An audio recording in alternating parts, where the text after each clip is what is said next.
الحمد لله القائل نحمده ونستعينه ونستغفره ونعوذ أنفسنا ومن سيئات أعمالنا ومن يضلله فلا مضل له وأشهد أن محمدا عبده ورسوله أرسل الهدى ودين الحق ليظهره على الدين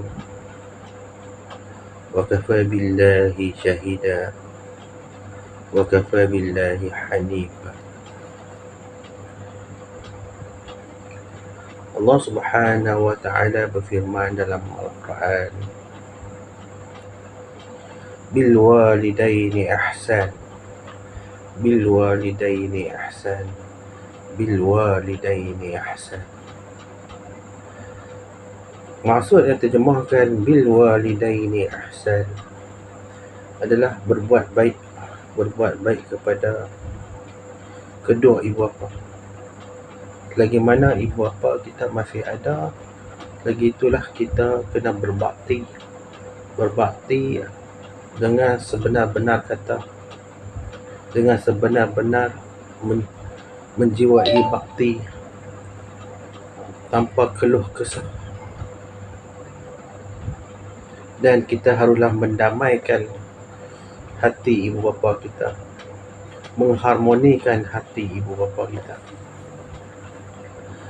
Kerana setiap kejayaan orang manusia itu bergantung kepada keredaan bil walidaini, keredaan kepada ibu bapa kita, insya-Allah. Dengan keredaan ibu bapa kita ni, maksudnya kita telah mencapai satu tahap yang mana satu tahap itu boleh memberi perspektif ataupun pandangan yang jelas supaya kita dituntut ataupun kehendak ini bukan kata kehendak daripada manusia itu sendiri, tapi nilai-nilai moral ataupun nilai-nilai murni ini adalah satu dituntut dalam agama kita, dituntut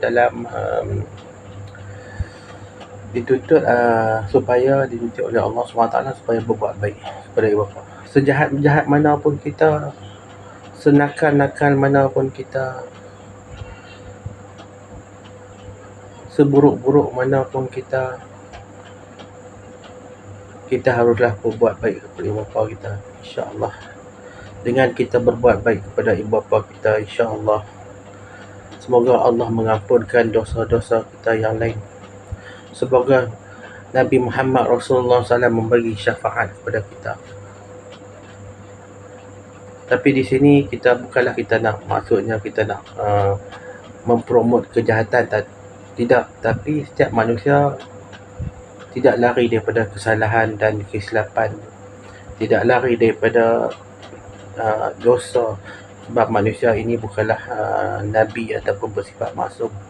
Tapi apa yang kita boleh buat, apa yang semampu buat, selagi mana ibu bapa kita ada, kita haruslah berbuat baik, insya-Allah. Dengan buat baik itu salah satu inspirasi kejayaan, insya-Allah.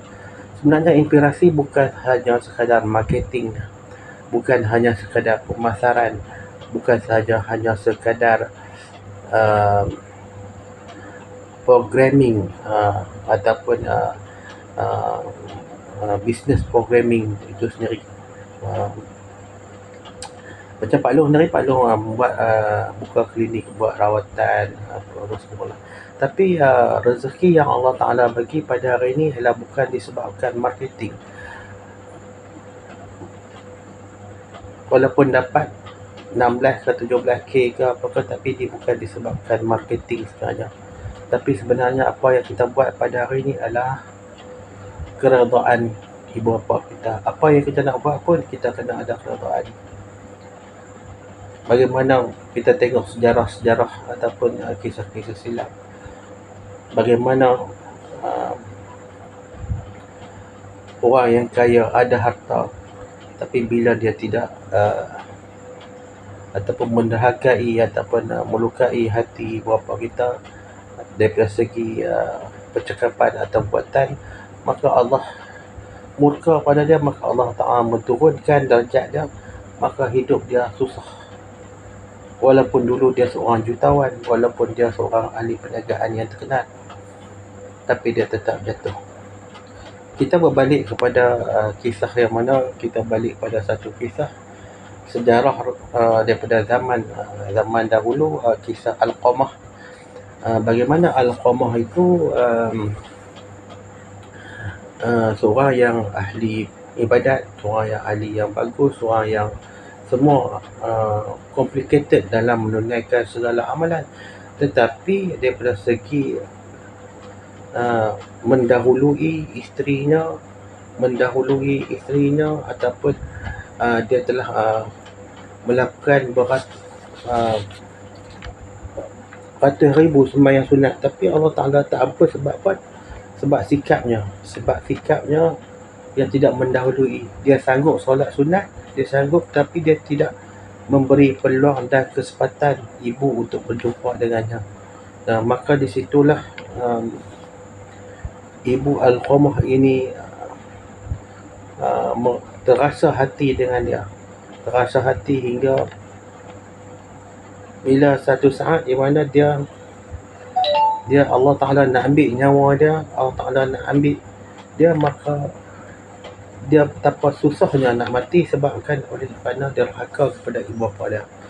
Oleh ketika itu sahabat-sahabat alim suruh cari di mana Alqamah, di mana ibu Alqamah.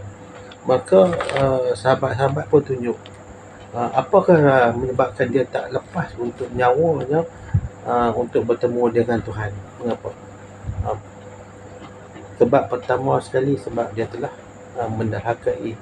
Setelah diringkaskan cerita, setelah ibunya ampun dia, maka mudahkanlah roh dia daripada jasad dia. Itulah sedikit banyak tentang kehidupan. Apa rahsianya formula kejayaan, apa formula perniagaan, formula kejayaan? Sebenarnya marketing itu adalah di tahap nombor 2 ataupun nombor 3 daripada strategi marketing ataupun untuk nak profit marketing. Kita punya nak buat supaya bisnes ini terus menjadi lebih kukuh dan lebih berdaya saing, tetapi kita memerlukan satu tahap yang moral yang tinggi supaya kita lebih menjadi nilai ataupun norma ataupun nilai yang kita nak bentuk dalam kehidupan kita, ataupun moral yang untuk support kita dengan moral yang murni. Yang mana moral murni itu adalah kita membuat satu benda yang memudahkan urusan ibu bapa kita, memudahkan segala urusan mereka. InsyaAllah, kerana mereka telah melahirkan kita daripada kecil hingga kita besar. Betapa susah payah mencari duit, membesarkan kita. Itulah nilai-nilai norma kehidupan yang perlu dibagi supaya kita mengambil apa yang diperintahkan oleh Allah Subhanahu Wa Taala di dalam Quran itu sendiri. Setiap kejayaan itu adalah bermula daripada doa kepada ibu bapa kita.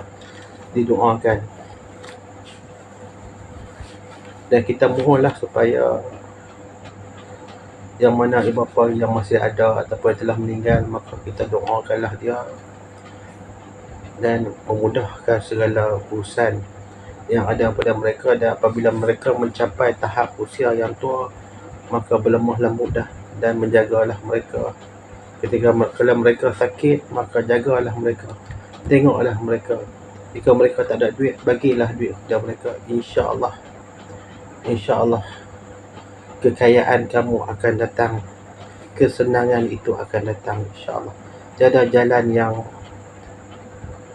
boleh semudah laluan kejayaan, semudah dengan kita menghormati ibu bapa kita, dengan kita menjaga ibu bapa kita, itulah jalan yang paling mudah kita mencapai kejayaan di dunia wal akhirah.